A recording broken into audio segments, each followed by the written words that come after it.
Tired of fumbling through your email or the Ticketmaster app to find your tickets right before the show? Then you've come to the right place, because in the next 90 seconds, I'm going to show you how to add your Ticketmaster tickets directly to your phone's mobile wallet for super easy access. First, open the Ticketmaster app on your phone and navigate to My Events. Select the event you want to add to your wallet. On the event details page, you should see a button that says either Add to Apple Wallet if you're on an iPhone or Add to Google Wallet if you're on an Android phone. Tap that button. Your phone will then open your mobile wallet and display a preview of your ticket. This is what it will look like in your wallet. Look for the Add button on the top right corner if you are an Apple user, or Save on the bottom if you are an Android user. Tap it, and that's it.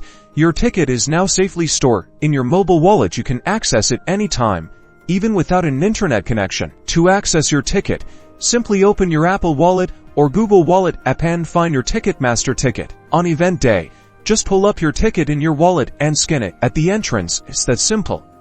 Now you can enjoy the show without worrying about lost or forgotten tickets. Don't forget to like and subscribe for more helpful tech tips.